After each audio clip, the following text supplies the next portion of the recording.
practitioner field and you see a problem and you work, I started my research in 2003, from 2003 to 2009, and here, 2025, to see all those years worth of research and just slogging through the hard work of working with companies to drive change, there's an awakening.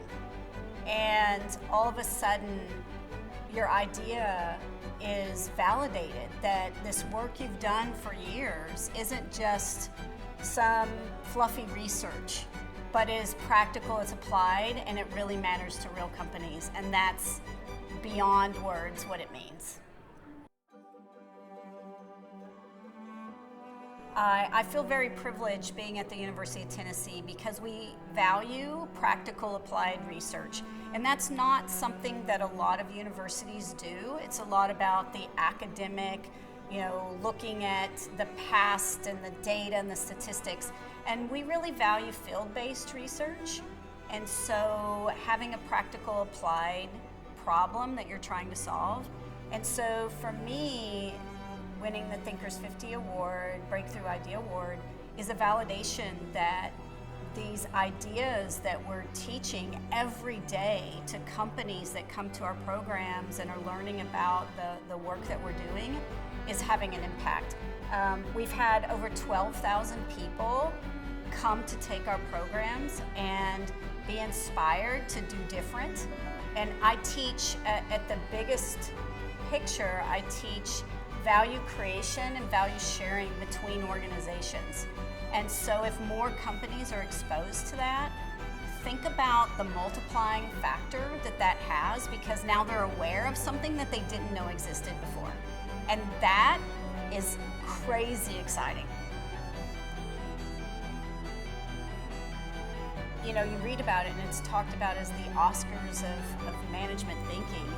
And then you come and you meet these icons, people's books you've read, Amy Edmondson, Daniel Pink, Keith Ferrazzi, and it's just a kid in the candy store for someone like me who is in the field, in the trenches, trying to study ways to solve big problems. And the bond that you have there, it's not competitive. People want to share, and I think that's very motivating, that you get the best thinkers from around the world who check their egos at the door and just want to share their ideas to make other researchers better. I've had 8 books, so obviously I'm working on book 9, that's what I do. I write books, I've had 400 articles, and so it's more of the same. And so people go, well, what's next? And I was like, it's more of the same. So I think of my work as almost like a starfish. So you have this idea, and that the center of the idea is, we call it vested, right? Because I have a vested interest in your success. And so if I'm going to truly collaborate, I have to move away from this what's in it for me mindset to truly have a sincere and authentic what's in it for we. And so all of the work that I do, if I center it around this starfish, it's to grow more legs. And so, for example, the Canadian government reached out and said, well, Kate, how would I do this? I'm a government, how would this work? So we go work with them and we grow a leg.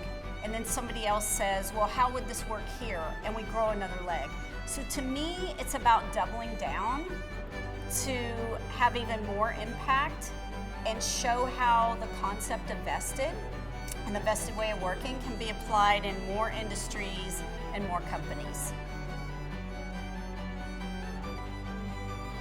To be among some of the best management thinking people in the world, it is so inspiring that it makes me want to go back and double down and do even more greater things with our work.